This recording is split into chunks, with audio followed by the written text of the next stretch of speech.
Welcome back to Sour SaaS. Let's get right into it. Today's guest, you'll hear often about pattern interruption or interruption marketing, but for a lot of B2B marketers, what that looks like is more creating more noise than creating actual signal from your ICP. But today's guest is somebody who I believe has credibility to do this, since he's taken 4 different early stage companies to category leadership.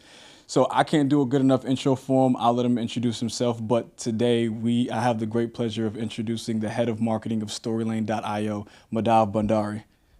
Thank you, man. I'm happy to be here. I think you've done the introduction, but I run marketing at Storylane. I've been in B2B for about maybe about 15 years now. Mm-hmm. It's been fun, man. And Storylane, we're basically sort of like, we just make buying and selling software easier. Yeah, okay. Have you been in software your entire career? Yeah, it's been all in. I mean, it's kind of funny because I'm a software engineer.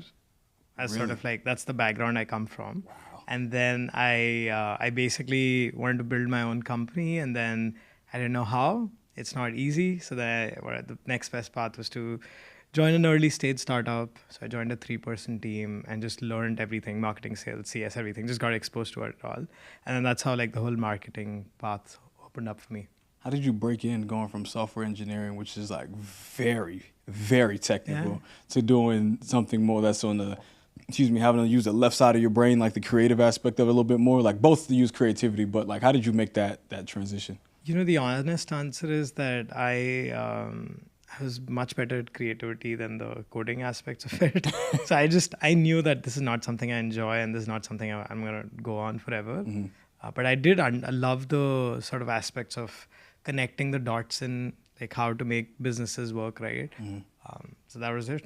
I just went with it. And marketing is sort of like a great way to be in a business operator seat, mm-hmm. for sure. And that's been the motivation ever since. So you've been at Storylane for 2.5 years, right? That's correct, yeah. What was the thing that drew you to Storylane? That's funny. I went fractional for about a year after about 10 years in-house. And I was doing some fractional work, and these guys came as a fractional opportunity. What was interesting was very similar company in the sense, very tech founders didn't really spend enough on marketing. And when I met them, they were like at 2 million ARR, but honestly, they looked like a 200K ARR company. It was just like, I looked at the website, I looked at everything. I was shocked at like how much revenue these guys were at. And it was like in a span of, I think 1.5, 2 years. So I was like, this is an amazing opportunity. I've not seen companies in 2 years go from 0 to 2 million, right? And then I was like, all right, let's just go in. And, like when you're fractional, it's good, but like, I think in-house energy is much different. And I missed that a little bit. So it was just, right movement, right time sort of situation. Got it. Do you think the fractional wave is coming to a bit of an end? Because I know there was a point like 2-3 years ago where everybody was going like fractional CMO. Like, do you think like there's a much greater enticement to go back in-house now? I mean, I think it's a very multi-layered question, but I would say like a lot of people are forced into fractional because they're not finding in-house roles right now, right? So it's not a lot in their control. And also I think companies are not willing to sort of invest too much into like having somebody on a full-time payroll, right? So I don't see it going away. Like I think, and again, fractional is the first word, right? But like there could be some other new word that might come up. But basically like, non-full-time work is what we're talking about here. I think it's going to continue. And I do see like even in our marketing team, like we work with a bunch of contractors and agencies. I do see the value for sure. Got it. Okay. Well, we're going to pop into the first question. But before we do, surprise you with some fruit rights. So I'll have you try the first one, and I'm going to ask the first question, and you answer. Let's see if you have a reaction to it. All right, let's do it. So, are you not going to have that? Oh, no, sir. No. Oh, yeah, we're going to watch you suffer today. I wouldn't be able to ask the question if I ate those. I learned my lesson the hard way the first 2 episodes. Oh, man. They're super gooey. Yeah, oh, yeah. That's okay. You can handle it? Yeah, absolutely. I was hoping it was too sour for you. I don't know. I think it gets worse. It probably will. Most likely will get worse, yeah. Yeah. So you scaled 4 companies from around 2 million to like 20 plus million. Like you've done this a few times. You've been around the way. But you've used pattern interrupt marketing to get the job done. So what does pattern interrupt marketing actually look like? What is the key to breaking through in these crowded markets? So basically, I don't know if there's a very sort of unified definition of pattern interrupt marketing, because to me the way the term turned up was like, so I'd been seeing a lot of video creators. You're a video creator, you'd probably know it, right? Like we use pattern interrupts to break the flow, like to get that right.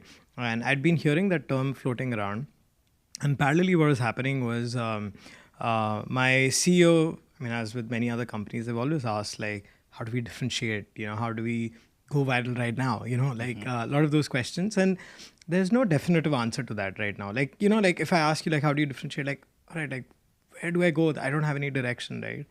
So then this one time, it was actually funny. It was at like the framework that I had was developed like maybe a few years ago in Austin at Spring. But I was just walking around, by that river that you have. It's a beautiful walk, right? Lady Bird Lake. Yeah, exactly, right. So I was just walking, and I was like, what if we could sort of interrupt, basically spot patterns in market categories and interrupt them, right? And that question suddenly made things very clear and like direction oriented, that okay, we just have to go looking for patterns. I knew what the next step was, right? And and like in the past, what I've seen is like, if you look at companies like Basecamp, or if you look at our B2B or Hrefs or all of these companies, right? One thing that I always used to see is like they don't take the usual path, right? So one way to think of it is they go contrarian or fully opposite, right? Basecamp's website structure looks very different from what you would normally see. Their books have a very different take to what you would see. I mean, like their whole personality is like that.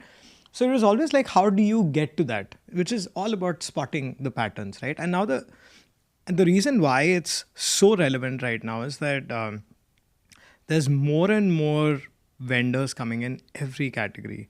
I actually looked at the data. So martech and sales tech are one of the most competitive categories. There, from I think in 2011 we had about 1,100 vendors. Today it's 15,000 vendors. Hold on one second. That's in a very competitive category. Now you've got many categories, like very niche categories like church management software and all of those others. I looked at the G2 listings data from 2019 to 2024. 2019 there were 50,000 vendors. 2024 there's 150,000 vendors. That's across categories on G2, right? So yeah, so that's my point, right? Like it's every software category is going to get crowded, especially with like now you've got Cursor and Claude Code and Replit and all of these other things that are making the entry to getting a software live much easier, right? So the one thing that I'm very convinced right now is that being same is going to slowly kill you, for sure. Like it's going to be like, I can bet you on this. If you go, ask any other B2B company that's doing the same playbook, like webinars or all of the other sort of usual plays, right? The sort of the numbers behind those campaigns wouldn't actually be looking that good. Like, you'd be running a podcast for 3 years, but then there's like 20 listeners, or, you've got like a webinar that's coming, but there's not like, it's still the usual. So when you interrupt that pattern, you'll see outsized impact in like results and all, right? So anyway, I went off on like a tangent here, but basically pattern interrupt marketing is about breaking patterns, finding a creative disruption for it as a way to improve the performance of your campaigns, or to stand out, or to sort of, go ahead of your competitors. There's multiple ways you can think about it. Got it. So there's a difference between pattern interruption marketing that creates signals for you versus some that just create more noise in the market. What do you think of some of those plays or some of those playbooks that B2B companies are running that's just creating more noise in an already crowded market? Okay. Yeah, I do feel like, so, I mean, I've been talking about this. So I've been writing my book on pattern interrupt marketing. And one thing I emphasize is that when you find the creative interruption, it's got to have the right guardrails for it. Does it educate the buyers? Does it sort of, is it on brand? Is it off brand? Is it sort of giving a path to education for your buyer? So, I see a lot of companies do like these, like there was one company I saw that basically came up with like this duck suit and they started dancing at the middle of the dance floor at Dreamforce. And I don't know what these guys do. It's just, it's like, that's the whole thing. Like, I mean, in interruption for the sake of it, there's no education. There's nothing you won't remember. I just remember the duck. I don't remember like what's the company name, what is the category, right? So your question was, what are companies doing that are? Sorry, what was your question again? Yeah. So what are some of the things that they're doing that's just creating more noise? Like, what are some things you're seeing in the market where it's like they're just copying and pasting playbooks? Like, what are some of those specific examples? There's so many, man. So I think a few I would say are like, if you look at webinars, I'll take just a simple one. They all have the same set of guests, rotating across webinars, the same sort of format. That's one. If you look at, if you go specifically into product marketing, right? Comparison pages are always sort of like, I'm the winner, the competitor's the sole loser. It's all green ticks for me, red crosses for the competitor, right? That's a pattern. These are on like more micro level. If you go on a more macro level, I would say it's like visual brand colors everybody is using, like these really dry blue. That's what we see everywhere. That's another one. Oh man, events are such a big pattern because this is crazy. Like, I mean, I've been saying this for so long. It's like, look at the swag. You'd either get a pen or a bottle or like, what do you call? Notebook. Yeah. What's that? There's a brand that I forgot the name. Sorry, it's just like one of like I've gotten so many of those bottles, right? And then there's like the notebooks, and it's like been going on for 10 years. So yeah, the event, like the events, there's things there. Even roundtable dinners, to be honest, now it's like it's literally everybody's doing the same style of roundtable dinners. Yeah, man, I can go on and on. I've got like thousands of things. Mm-hmm. Yeah. What do you think makes them blend in with everybody else in their category? Is it fear of trying to do something creative and then lose their job? Or like, is it just a lack of creativity? Like, what do you think is like the root cause of everybody kind of looking so homogenous? Because they look up to somebody else's playbook. That's usually what happens. They'd be like, oh, Clay is doing this, we should do this. But what you don't know is Clay has its own business, own problems, own unique circumstances. You know, like, I don't know if, like, there have been like for years, people have built like these playbooks, which is like somebody would put like a blog or a LinkedIn post, which is like how, my company, got $2.9 million in pipeline using roundtable dinners. And they'd have this thing. And then somebody's going to share that with the marketing team, like the CEO most likely, and be like, okay, let's do this. We're also going to get 2.9 million. But that's the thing, right? Like, the one thing I've realized is like, you are your own business. You got to solve your business problems. And if you're going to copy everybody else, you're going to be like everybody else. Today, what I was like, there's another conversation I was having with somebody, literally, I think yesterday, which was around like, if you see everywhere, everybody is investing in AI, and it's more specifically like everybody is building these cool sort of apps and stuff, right? Which is great. I mean, I understand that, right? But at this point, it's starting to become a little bit of a pattern. Yeah. So now, instead of looking at what all of these people are doing and getting inspired, oh man, this is amazing, all of that, maybe it's time to think about how you can be disruptive about it, right? And I think that's where it'll push you to be a little bit more innovative. And when you're innovative, you'll try 10 things. A few won't work, but when they work, man, it works amazing. Got it. Yeah. Okay, so you talked about everybody kind of looking up and copying other people's playbooks. What kind of effort, or what are some maybe steps that people can take to build their own playbook and not like have to source it from like whoever the category leader is? So I think it starts with this an advice. I think I got this from either April Dunford or Sangram from GTM Partners. Somewhere I remember this, but it was like, I see ourselves in the business of selling Storylane, serving Storylane customers, and solving for Storylane's marketing. Nothing else matters, right? So it's not about, okay, we are solving for like, it's not for our, like, we're not like solving specific problems for like the wider thing. It's for us, right? So our particular, there's like specific business problems that we have. Could be PLG signups, could be expansions, revenues not growing fast enough, right? So that's the core problem statement, right? So I'll give you an example. Maybe that probably makes this a little bit easier to understand. But maybe mid of last year, I started seeing that expansions became our fastest revenue stream. So one thing that I sort of understood was that we need to make more of our customers talk to each other. So the problem statement became like, how do we make customers learn from customers, right? And then you sort of, and usually what I do is I'd have like a mind map, which be like customers learning from customers, and then look at all the possibilities on how we can sort of make that happen with your existing portfolio, as well as sort of the new things you could potentially do, right? So, we found like, oh, we could do an exclusive club, we could do this, we could do user meetups, all of that, right? You mapped out the mind map. And then it's just about, okay, let's just take things one at a time and try it like as an experiment. Out of like the 10, 2 or 3 things will work, and that becomes your portfolio, right? But what that helps you with that is you're strategically thinking about it for your particular thing, right? Sometimes what that helps with is you'll come up with something that most people have not yet explored. And so you're sort of ahead of the curve, and you figure it out, you maximize it, you get the best ROI before everybody catches up, and then you move on to the next thing, right? So that happens. And then what also happens is like your competitors start following you. If your competitors are following you, that's fantastic, because I'll tell you why. If they're copying your marketing playbook, you can be assured that they're not innovating on their own. When they're not innovating on their own, that means you have an advantage, right? So it's like, it's all of those things. So I don't know if I answered your question, but that's how I would tackle it. Yeah. So what if there's a marketer who's hearing this podcast and they're like, but Madhav, what about the speed? Like, it sounds like you're slowing all the way down. You're doing all this deep extra work when somebody's already proved the playbook.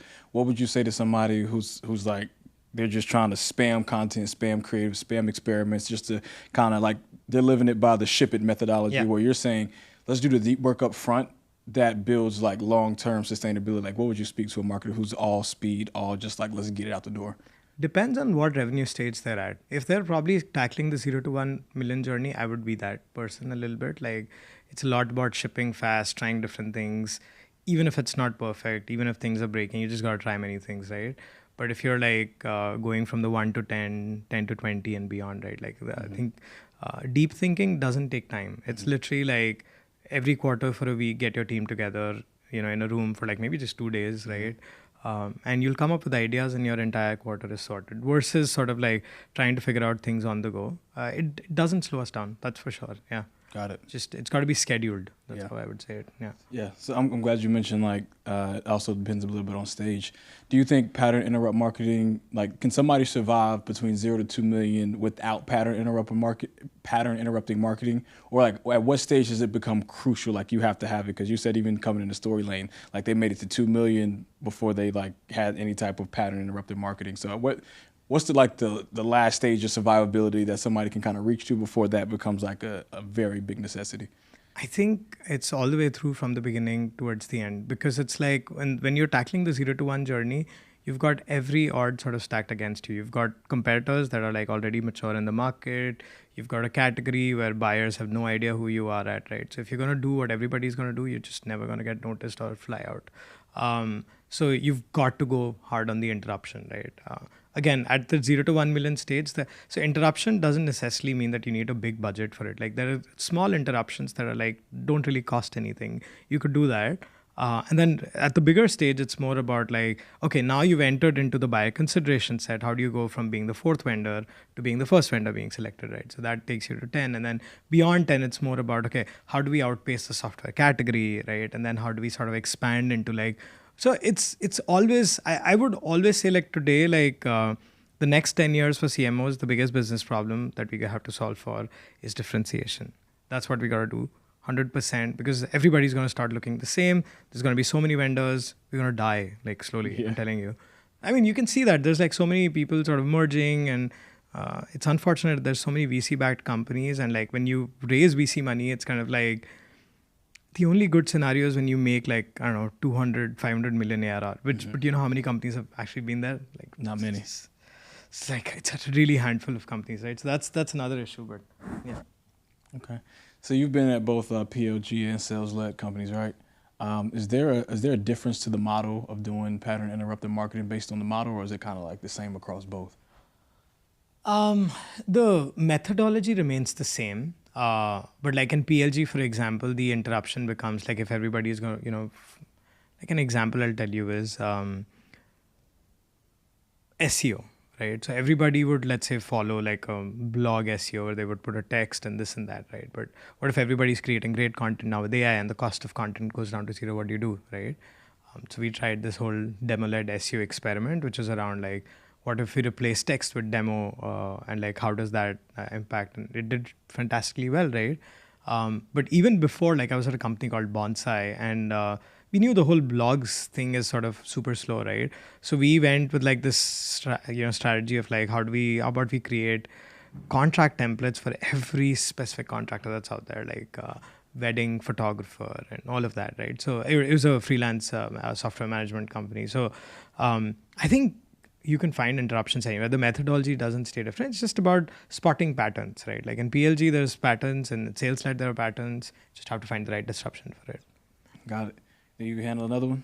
Sorry. Oh, good, man. I think I can. Like, I'm actually surprised. Like, my wife can have, can have lemons all day long. Really? Yeah, man. She's. All right, let's hop into the next question then. So, I mean, you joined 4 different companies in the early stages, like a few million in AR. What's your playbook in the first 90 days? Like, what do you prioritize? What do you ignore? Like, how do you set yourself up for success in the first 90? So what I do is I'm going to first, and this probably happens even before I joined the company, but I would first sit down with my CEO, assess what are the goals, what is the portfolio that I'm looking at here, like what's the team, what's the sort of things that have been tried, where are we spending money, all of that, right? And then also sort of the expectations from the CEO, right? Then I'm going to go in, talk to everybody, get their sort of opinions. And the goal is for me to, again, create sort of like a mind map, which is basically like, okay, this is the portfolio I'm dealing with. These are the things that I'm. And then more often than not, what happens is when I come in, there's a problem of plenty. There's too many things happening, and it's about prioritizing it down. Like, what's the 80-20 here? What's the 80-20 here, right? Mm-hmm. So I'd basically look at, okay, these are like a few channels. Let's just go deep into it. And then a lot of times also that happens is like when I look at the team, it's more like, okay, which is the sort of, like, is this the team that's going to help me sort of navigate this portfolio? Or does it need some realignment somewhere here and there, right? So that's how I would probably operate. And then, you just go about sort of trying to tackle one thing at a time. And then, and I think first 90 days, it's more like, you ideally want to get to a point where it's like, where there's maybe one win that, the company says that, oh, if Madhav wasn't here, this would not have happened. So that's kind of like, you want to get to that place. Got it. What does the team structure look like at 2 million versus at 20 million, like the marketing team? Yeah. Are you usually the first marketing hire when you come in, like at the last 4? Is like, what does that look like? No, I mean, I think usually everywhere I've joined, it's like there's probably like maybe 2 marketers, 2 or 3. Here in this case, there were like 4 marketers, and the marketing was being run by the CEO, but it was like partially run. So there was like a lot of like, I wouldn't say mess, but like there were things that needed to be looked at. So when I joined, there was a content team. So there was like SEO, blog, all of that, right? There was a product marketing person. There was a brand person, right? And then that's the team I sort of got. And then there was like a designer.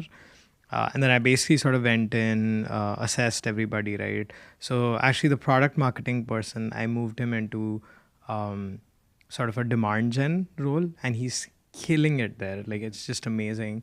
The brand person continues to be in brand. And then I basically built the team. So today the marketing team at Storylane is about 11 people. Wow. Yeah. Wow. Okay. Can we drill down a little bit more into that content? So you grew brand traffic 7x over 2 years. Like, can you walk me through how the heck you did that? Yeah. So we basically went in with a Storyline business problem, which was we had a great product, great reviews, great revenue growth, but a lot of times we were either the third vendor in the buyer consideration set, not the first vendor. And just for everybody, why that's not great as a situation is because the first vendor sets the narrative for the rest of the vendors. So the first vendor comes in, you're basically fighting that narrative, right? Or in a lot more cases, we were not even in the buyer consideration set. So basically, like, people didn't even know we existed, right? So we needed to change that. And so the first thing that had to happen was we needed to get into, it's kind of funny, it was like we needed to get into like this LinkedIn social cloud circle, whatever you want to call it, because that's where we have like a lot of marketers hanging out, right? So how do you break into that elite circle, right? So the first thing I did was I started sort of doing a few interviews. We had a sort of pattern interruption on the podcast. So instead of it being sort of an hour-long podcast, it was more like 5 minutes, 5 questions sort of thing. It was called GTM on the go. And I particularly picked a lot of people that I admired, had done great work, and also had like a sort of great presence on LinkedIn.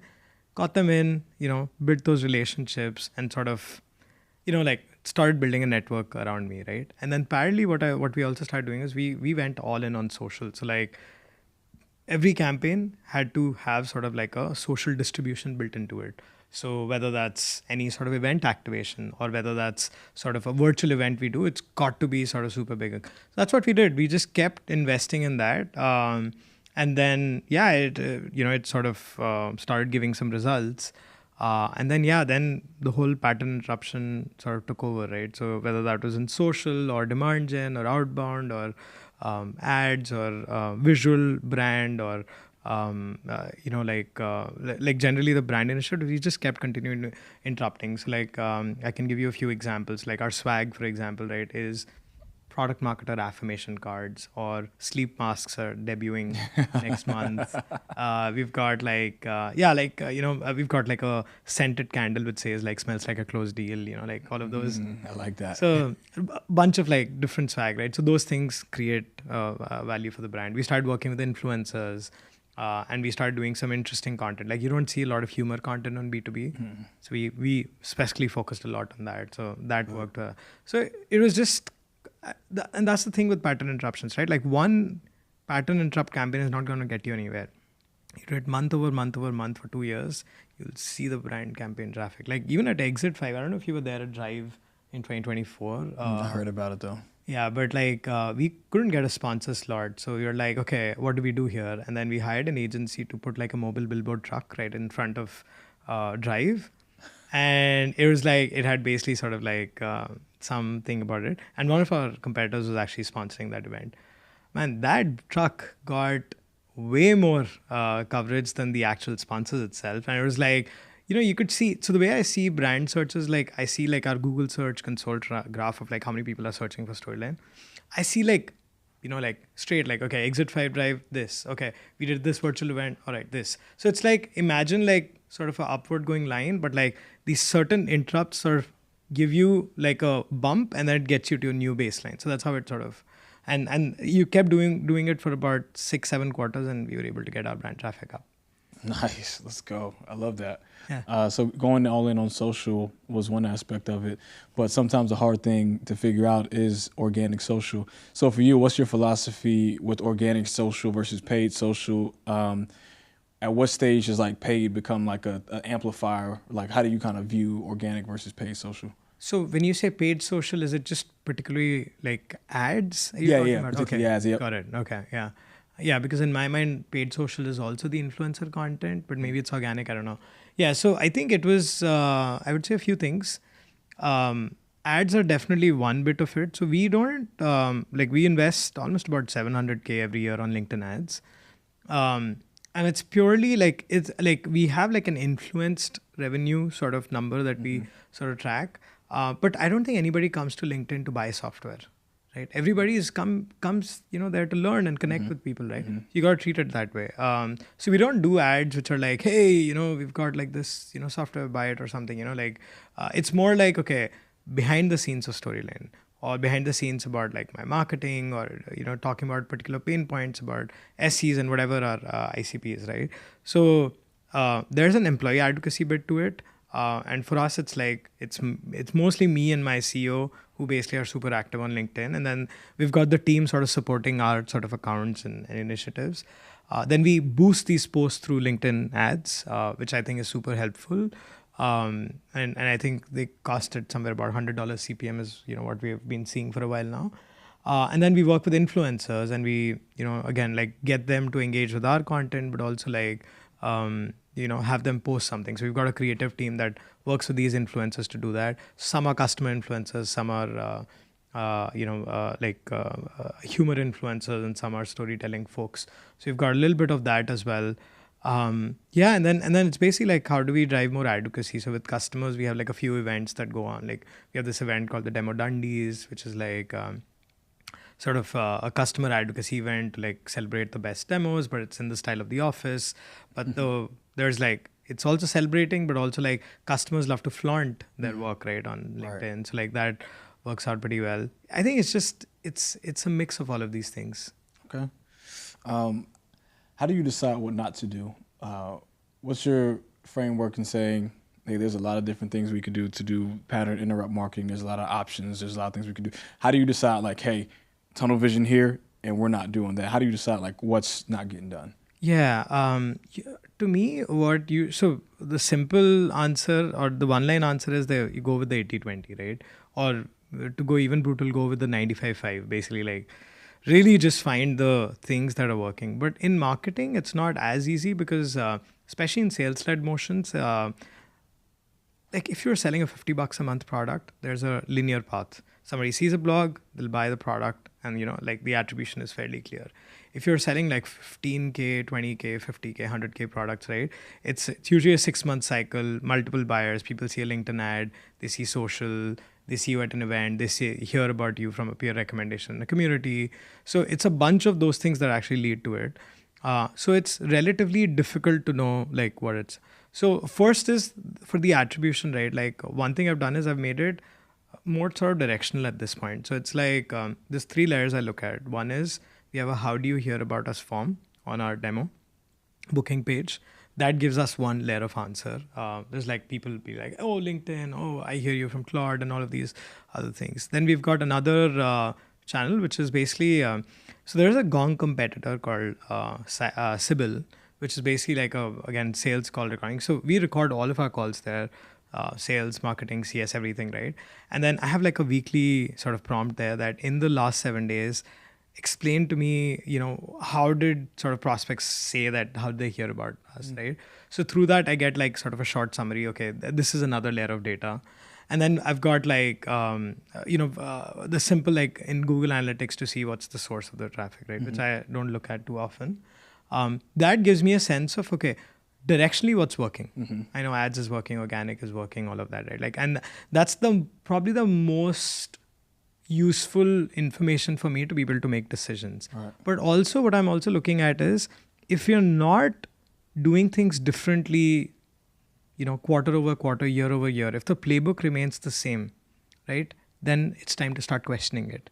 So our influencer program, for example, has been running for 1.5 years, right? But like maybe last quarter, what I saw was like, if I see there are a few set of things we are doing exactly the same as, the previous year, right? Like, why are we doing that? Like, do we have confidence if it's working, or if not, then we need to switch up things, right? Wow. So it's just, so it's like, as you sort of start looking at your sort of work portfolio, right? You'll just start to notice that, okay, there are certain things which we've been running for a while, and you just question like, okay, why is this happening? Okay, we've got a podcast which has been running for 1.5 years, but does it really need to go for like, why not just do 6 episodes and be done with it?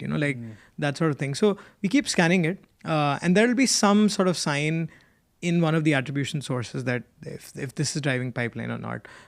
Usually I'd hear it from sales or CS or something. So that's the answer of like how to do it. There's no specific framework. It's just keep scanning the portfolio. You'll kind of know. Nice. Okay. Gotta introduce you in one more. Oh man, I think this is gonna be the last one. Last one? Okay. Yeah. All right. I don't blame you. I'm gonna need a big coffee. Yeah, and a lot of water to flush that out your system. It's a lot. So can we talk a little bit about some mistakes you've made along the way? This is the reaction you wanted. Yeah, this one was nasty. Okay. Yeah, unless you get some water, you can take a sip. Yeah. Sorry, what are we asking?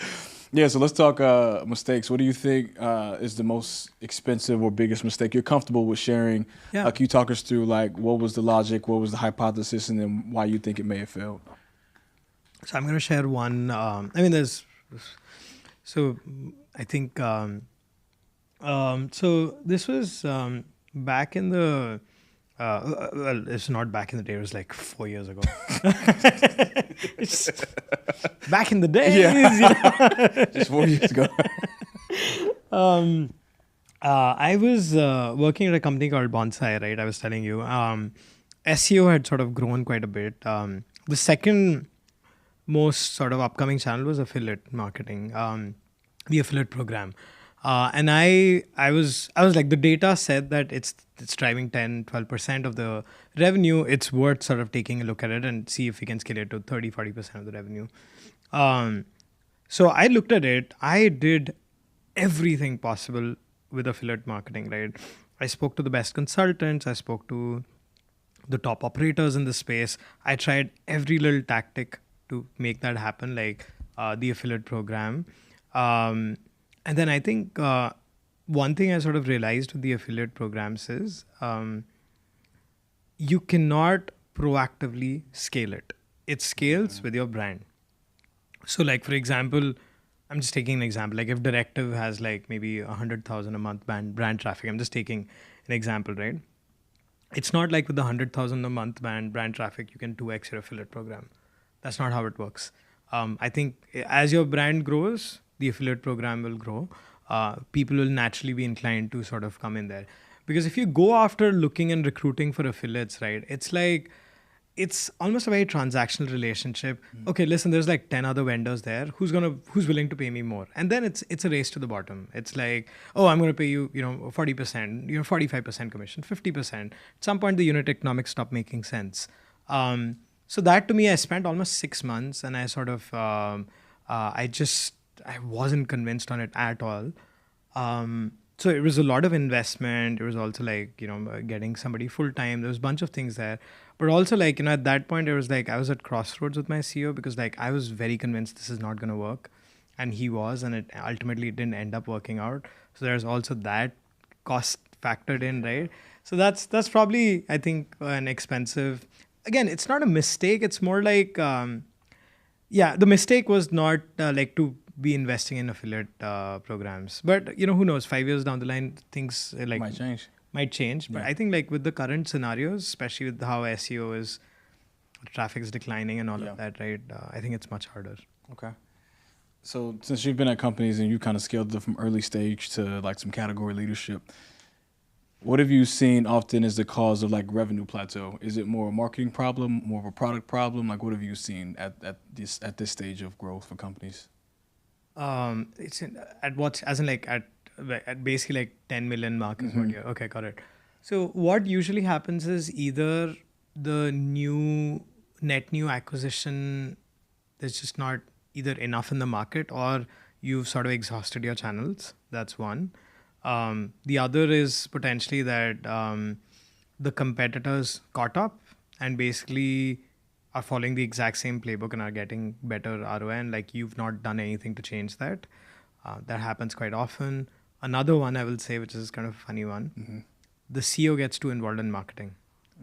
So that's a spicy take, but basically like when the CEO starts sort of like actively controlling and managing marketing while the marketing leadership, there's a marketing leader there, things are not going to work. And there's going to be like a period of like adjustment and change, and it's like 2-3 years. I think it's that. Sometimes it's like with AI, things are very different. I don't have the right answer right now because it's like products gets obsolete so fast right now, like which is insane. Yeah, it's probably that. That's what I would say. Okay.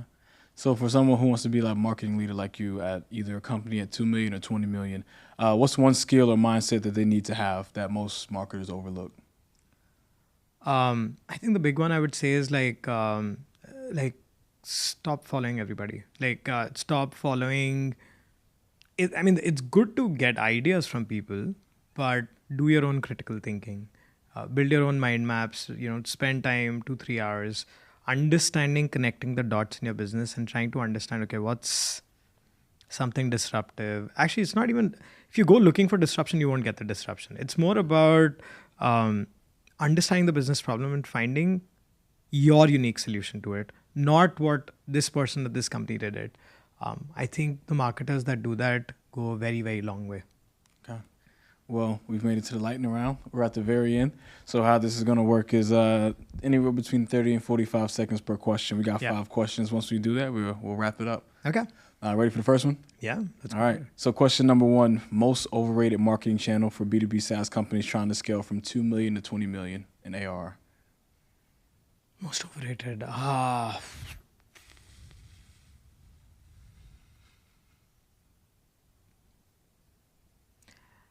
want to say dinners.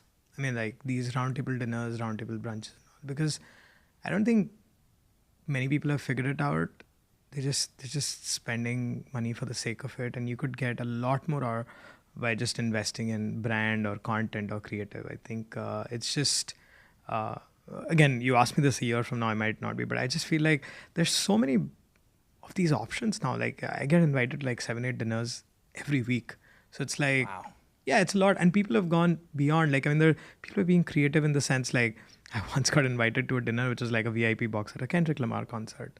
And like that compared to like a dinner where you're sitting on a round table, you're like, man, like, I mean, I'm going to go for that, like, yeah. So it's like, it's just people are getting so creative with these things. And it's, yeah, I think I found the way these conversations are also moderated isn't that great, because there's like somewhere in your head you feel like maybe you might be pitched and all. I think where I've truly found value is actually in a community which is doing these in-house sort of meetups, and they're actually interested in facilitating conversations with people and actually do a great job. Like the Exit 5 Marketing Leadership Retreat was a fantastic example of that. Mm-hmm. Right? Like I got so much value there.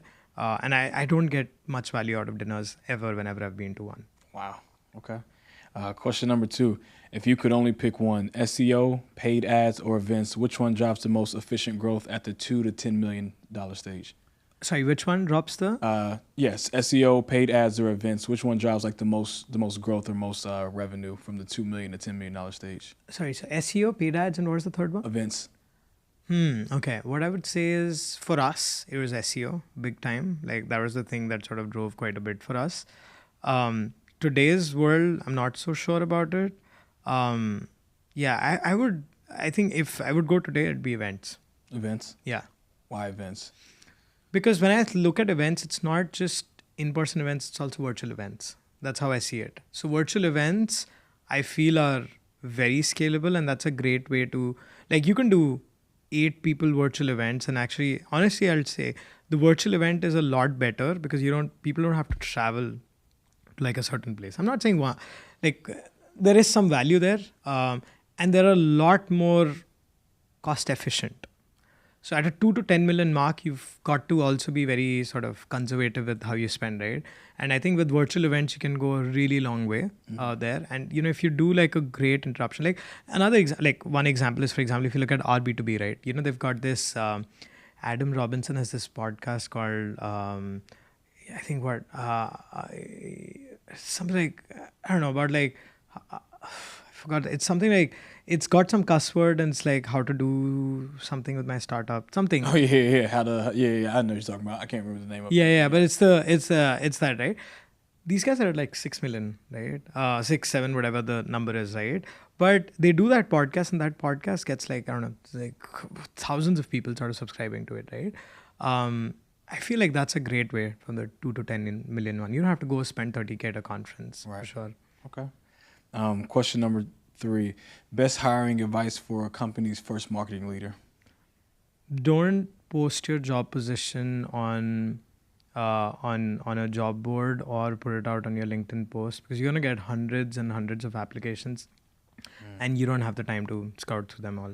What I would instead recommend is go directly sourcing for it. So usually what I would do is like, I'll find 5, 6 people that are like, have done great work. I've seen their work, whether that's in a campaign or, they're behind a company that I really admire. And I would go talk to them, and the success rate is pretty high. And out of those 5-10 people I would speak to. I'd make a few offers and hire somebody. That way you can close a position in 3 weeks. If you go through the hiring route, it's like 3 to 6 months easily. Got it. Question number 4. What's a marketing trend everyone's obsessed with right now that you think is overrated and just does not move the needle? It's overrated but does not move the needle. There's quite a few. Just thinking about it a little bit. I mean, I don't know why I keep oscillating with, because I'm maybe obsessed with it right now, the whole dinners thing. I'm just like, I don't know why. I'm sorry to all the folks, but like, and we're investing in dinners too, so I know that, but I'm just like, I understand the value in real life conversations. I just feel like everybody's going crazy after it, and nobody's figured it out. Nobody has a great ROI playbook, or very few people have that, and I think it's overrated. Okay. Last question. As AI gets better at writing, doing tasks, things like that, with Claude Code and all these Claude co-work and all these cool things coming out, which principle or which discipline gets broken first? Is it SEO? Is it paid ads? Is it content? Like, what do you think is the system that gets the most disrupted by AI getting better? I think it's going to be SEO. Like, I know LLMs there's like this AI mode in Google and all that, right? But I increasingly see that change in my behavior and other people's behavior, that we're just getting much better answers and research happening inside chat. And I do feel that that's the one that's going to get disrupted. It kind of hurts because I grew up from SEO. Like, I started my career in that, right? So my T-shaped skill is disappearing, man. Yeah, I get it. Okay. Last, just off the rip question. Other than Claude, because I know that's everybody's best friend, is there another AI tool that you love very deeply that you kind of use just as much as you use Claude? Whisperflow. I use that all the time, man. Yes. I love it. It saves so much time. It saves so much time. Like, I don't write anymore, man. I use it on my phone. I use it on my laptop. I just use it for transcribing everything. I write my LinkedIn posts with it. It's the best thing ever. Oh, it is. It's so great. Well, perfect. Madhav, thank you for hopping on the podcast. Of course, man. Thank you. Shameless plug. What is Storylane like? What's some things coming up at Storylane? Like, just let the audience know what Storylane is and how they can find you. Yeah, we've got a third product which I'm super excited about, which is called RepX, which is basically sort of like, again, the pattern interruption here was we started looking at, like, if you look at the B2B website, it's remained the same for 10 years. You've got the same nav bar, the same thing, right? And the pattern became that everybody is looking for information. When they come to the website, they're like, they'll go look for, like the case studies and this and that, right? There's 100 different paths. But with this AI world, one thing's changed is that everybody wants a chat style interface in everything they do. Whether it's analytics, they'd be like, they just want to ask the question and get the analytics. So with websites, we do feel that it should come to a point where you ask the question and the website is going to get you the answer. And that's what RepX is all about. It's basically sort of a video voice agent that's trained on your product documentation, as well as our best sales reps call transcripts and or the website documentation. And basically, you can ask it questions and it brings it back. So that's something that I've been very actively sort of promoting. And one of the good things about being at a martech company is you get to sell to more use. Yeah. That's the best situation ever, because like I'm literally hanging out with our customers and I'm like talking about work, but it's also sort of selling to our ICPs. So yeah, nice. Excited about that. How can people find you? I'm pretty active on LinkedIn. Find me there. Yeah. Okay, perfect. Well, thank you, Madhav. Well, you heard it, pattern interrupt marketing. Let's not just copy everybody's playbook, but start from scratch. Really take some time to do the mind maps and do some deep work up front, because it'll prove sustainable over the long haul. But that's been it for this episode of Sour SaaS. Hope you got a lot out of it. So until next time.